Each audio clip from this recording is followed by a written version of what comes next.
more shocked than anything, you know what I'm saying? Welcome to The Undercurrent, your source for grassroots news. I'm Lauren Windsor. Over the July 4th weekend, I partied, or rather tea partied, in Salt Lake City at the Tea Party event Free the People. I spoke with Representative David Schweikert of Arizona about the oxymoronic topic of earned entitlements, and we found some common ground when he made some surprising comments about Senator John McCain. We crossed over 100 million Americans now are on the means-tested welfare program. In January, we add another 25 to 30 million. You start to add in other entitlement populations. This time next year, over half the population will be associated with one of these government programs. It's a real trouble. So more than half of America will be on some form of entitlement by next Well, year? yes. So aside from welfare or food stamps, what other entitlements would you... But you basically walk through, and we've tried to do things like on food stamps. If we have our brothers and sisters who are hurting, who are hungry, we need to help. Is it proper for society to say, if you're able-bodied, would you give us a couple hours at the library this month? Would you give us a couple hours so you don't lose your relationship with the community and the obligations that goes with when that community does things? There's no such thing as a free lunch, is what you're saying, Is right? Social Security considered an entitlement? Technically, it's an earned entitlement. What is the difference? You pay into it. Now, our problem there is... So it is an entitlement, though. But it's technically an entitlement. But when you talk about half the population being on Social Security, are you talking about, being on entitlements, are you including the senior citizens that worked for those entitlements? Well, those are earned. And Social Security actually is very easy to fix. It's right now about $16 trillion underfunded. You and I could fix that in about 20 minutes. Yeah. It's bad over there. It's really bad. You do? You have a lot of friends here. I wish my conversation McCain, everyone to take us I love John. He has the kind of conflict he doesn't make with harm and bomb. In the blogger room backstage, Senator Mike Lee of Utah shared his new legislation for finally repealing Obamacare, as though we haven't had a million pieces of legislation brought already by Republicans. But this time, he thinks he's actually found the Achilles heel. And also an interesting analogy for the IRS. The president opened the door for us. The president has motivated me to run a new piece of legislation. I haven't decided all the details of it yet, but I think that when he suspended the application of the employer mandate, he did something that absolutely necessitates a prompt response on the part of conservatives in Congress. In fact, of all rule of law believing members of Congress of either party and of every political persuasion, he lacks the power to just amend Obamacare. He can't just amend it. And what he's doing isn't authorized by the text of the statute.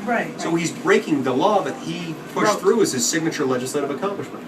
If he wants that changed, he's got to come back and negotiate with us.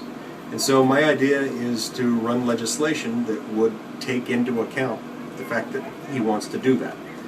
And there are a number of things that I'm working on. I mean, first of all, I still think full repeal is what we need. And I also think that in addition to continuing to push for full repeal, we need to refuse to fund, we need to refuse to pass any funding mechanism, continuing resolution or otherwise, that funds the ongoing operations of government unless that mechanism strips out Obamacare implementation and enforcement funding.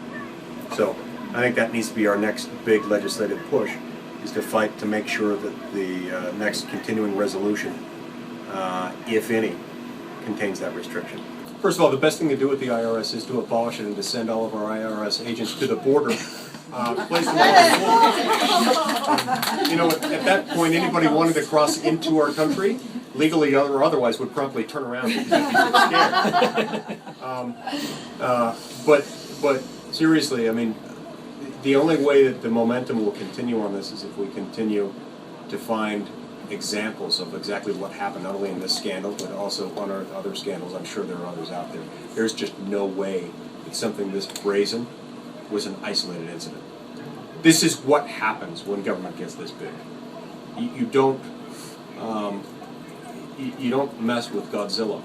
And I'm fond of my staff gets nervous when I use the Godzilla analogy, but I think it works. When Godzilla steps on your house. Turn all your recording devices off. Oh no, it's already Too late. When Godzilla steps on your house, it's not because Godzilla hates you. It's not because Godzilla is hungry and he wants to eat you. It's because he's Godzilla and he's huge and your house happens to be there. Salt Lake City conjures images of Mormons, Republicans, and Mitt Romney. But it's also a thriving center for the LGBT community and the home of the founder of the Justice Party, Rocky Anderson. Well, I know that you had some strong feelings for, the Bush-Cheney regime. Do you see the Obama administration as an extension and acceleration of that war mentality? Absolutely. I think a lot of us thought that the Bush-Cheney years were just this aberration. We had a cowardly Congress. The courts weren't doing anything about it. And I think that we thought after those 8 disastrous years that we would get back to our constitutional republic, a system of separation of powers and checks and balances and due process. And instead, it has gotten far worse. And in large part... An escalation of the Patriot Act with the NSA surveillance. Worst Patriot Act. The NDAA. Of course, a lot of this was signaled. Obama voted for the amendment to the Foreign Intelligence Surveillance Act, allowing the government far greater latitude to spy on U.S. citizens without us knowing about it. He also voted right after he got the Democratic nomination, although he told us he would do just the opposite before he got the nomination.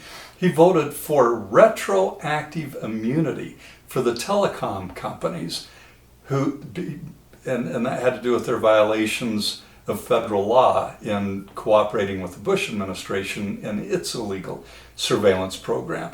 So we have this two-tiered system of justice, and what did Obama say when he first came in as president?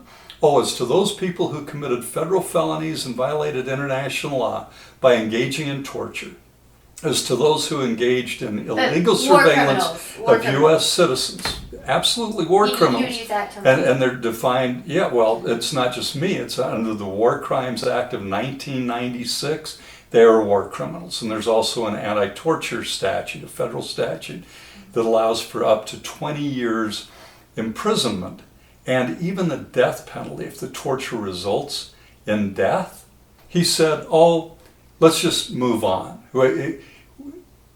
Instead of looking backwards, we're going to look forward, signaling that these powerful or previously powerful people, for Obama's political sake, he's just going to forget about it. We're not going to apply the law as to these people. That's a very dangerous signal. Any other reason, though, for his letting the Bush administration off the hook for war crimes?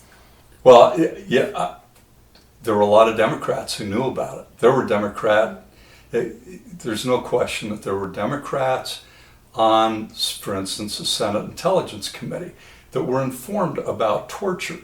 That makes them complicit in these crimes if they didn't stand up against them. So it's both parties. They've both been colluding. The thing that makes it so dangerous about Obama, and here's a man, and talking about extending the abuses of the Bush administration, President Bush never would have dreamt of being able to go to Congress and ask for the power of the federal government to go around and kidnap, disappear, and imprison up to the rest of people's lives, U.S. citizens, without charges, without trial, without the right of habeas corpus, absolutely un-American. Bush never even contemplated that could happen. He's referring to the indefinite detention clause of the National Defense Authorization Act, which our friend Chris Hedges is suing the Obama administration for, and our friend Daniel Ellsberg being a co-plaintiff. That's right. So. And I think there's a misconception that Congress pushed this off onto President Obama, and that he somehow held his nose and said, well, we need to finance the military, so I'm going to go ahead and sign this, but I won't use those powers. It's nonsense. That's just a signal that we have a tyrant in the White House. And I don't use that term loosely. And when one person can say, as he did with regard to torturers and those who authorize torture, with regard to those who illegally spied on U.S. citizens, that we're just going to move forward and not look back and not prosecute them, not hold them accountable under the law. That is an obliteration of the rule of law. Bottom line, common ground can be found in uncommon places. Thanks for watching. I'm Lauren Windsor. Get pulled in to the undercurrent. And it makes me wonder if I'm under some sort of spiritual matrix with the truth pulled over my eyes with the evil forces that compromise my state of mind. Have I been hypnotized to believe in lies?